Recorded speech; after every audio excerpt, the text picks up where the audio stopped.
여러분 안녕하세요. 오늘 우리가 함께 깊이 파헤쳐 볼 주제는요. 바로 장영은 목사님이 전해주신 아주 강력하고 통찰력 넘치는 설교, 붙들지 말고 하나님께 맡기라를 전적으로 바탕으로 하고 있습니다. 이 귀한 원리들이 우리 삶에 어떻게 적용될 수 있는지 하나하나 짚어보도록 하겠습니다. 자, 오늘 살펴볼 흐름을 쭉 한번 짚어볼까요? 1. 우리의 베냐민은 무엇인가? 2. 내려놓아야 살 길이 열린다. 3. 책임지는 믿음과 관계 회복. 4. 최선을 다하고 은혜 구하기. 그리고 5. 맡김이 가져오는 놀라운 반전. 이렇게 5가지입니다. 우리 내면의 두려움을 마주하는 것에서 시작해서 완전한 기적을 경험하는 자리까지 차근차근 나아가 보겠습니다. 그럼 첫 번째, 우리의 베냐민은 무엇인가? 우리 다들 그렇잖아요. 인생을 살다 보면 내가 본능적으로 어떻게든 통제하고 싶어서 절대로 손에서 놓지 못하는 아주 소중한 무언가가 반드시 있기 마련입니다. 여기서 제가 여러분께 꼭 하나 여쭤보고 싶어요. 지금 이 순간 여러분이 손에 땀이 벨 정도로 꽉 붙들고 있는 여러분만의 베냐민은 무엇입니까? 눈에 넣어도 안 아플 자식인가요? 아니면 든든한 노후 자금? 그것도 아니면 절대 굽힐 수 없는 알량한 자존심입니까? 진짜 재미있는 게 뭔지 아세요? 이리가 우리 힘으로 어떻게든 인생을 통제해보겠다고 꽉 쥐고 있으면 상황은 그냥 꽉 막힌 채로 정체되고 지연될 뿐입니다. 하지만 내 손을 쭉 펴고 하나님께서 일하실 수 있는 공간을 내어드릴 때 바로 그때 비로소 놀라운 역사가 시작됩니다. 이 선명한 차이를 꼭 기억하셔야 해요. 이어서 두 번째, 내려놓아야 살 길이 열린다로 넘어가 보죠. 창세기 43장 이야기를 보면 야곱이 자기가 꽉 쥐고 있던 손을 결국 억지로라도 펼 수밖에 없었던 냉혹한 현실이 등장합니다. 성경에 나오는 이 짧은 한 줄이 참 무섭습니다. 그 땅에 기근이 심하고, 극심한 기근이라는 게 야곱이 얼마나 불안해하는지, 사정이 얼마나 딱한지 전혀 봐주지 않거든요. 피할 수 없는 절대적인 위기였죠. 결국 이 위기가 야곱을 길고 길었던 영적 교착 상태에서 끄집어내게 됩니다. 게다가 넷째 아들 유다가 아버지 야곱한테 아주 뼈아픈 현실을 일깨워줍니다. 막내 아우와 함께 오지 않으면 애굽 총리 얼굴도 못 봅니다. 라고요. 베냐민을 내 품에 안고 집에만 둔다고 그게 안전한 게 아니었어요. 오히려 베냐민을 포함해서 온 가족을 다 굶어 죽게 만드는 길이라는 걸 정확히 짚어낸 거죠. 그러니까 여기서 깨달아야 할 핵심이 뭘까요? 우리가 자식을 향한 보호 본능이나 심지어 이게 내 믿음이야 라고 그럴싸하게 포장하는 이 붙듦이요. 사실 그 밑바닥을 파고 들어가 보면 짙은 두려움이 깔려 있다는 겁니다. 진짜 위기가 닥쳤을 때 우리가 붙들고 있는 걸 지켜내기엔 인간의 손이 너무 작고 무력하거든요. 세 번째 포인트, 책임지는 믿음과 관계 회복입니다.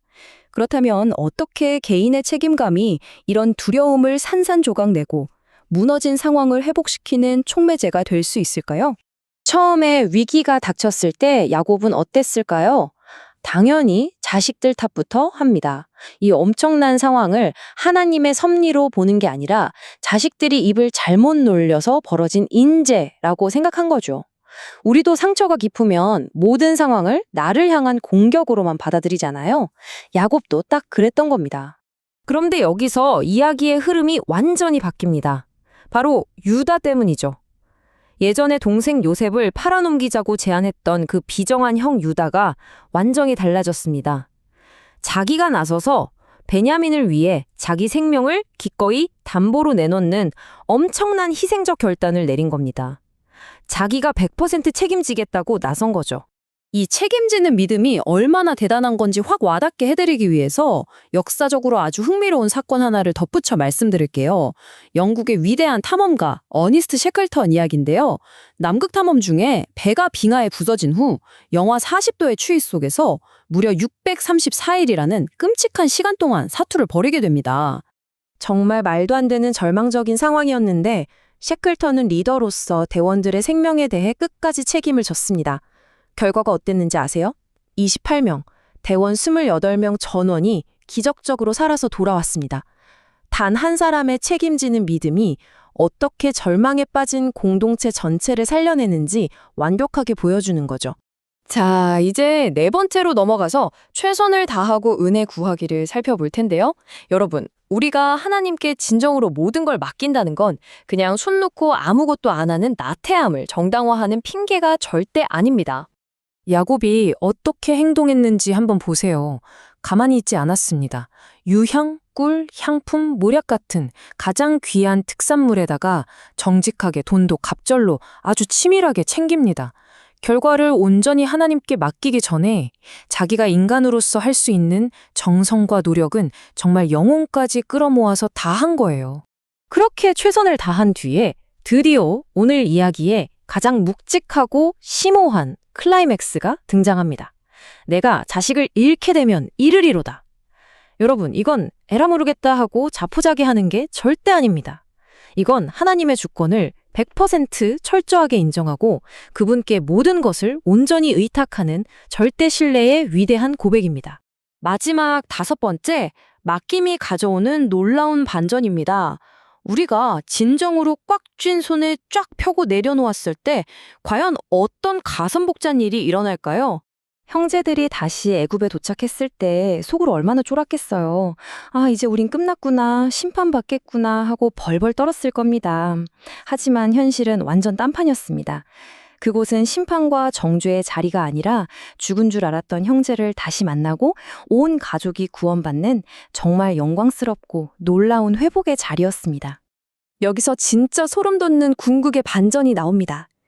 야곱이 그토록 바들바들 떨면서 쥐고 있던 베냐민을 마침내 놓아준 바로 그 순간. 사실 하나님은 이미 죽은 줄 알았던 요셉, 인질로 잡혔던 시므온, 그리고 막내 베냐민까지 세 명을 한꺼번에 야곱 품으로 돌려주실 완벽한 세팅을 다 끝내놓고 계셨던 겁니다. 어떻게 이런 말도 안 되는 회복이 가능했을까요? 이유는 딱 하나입니다.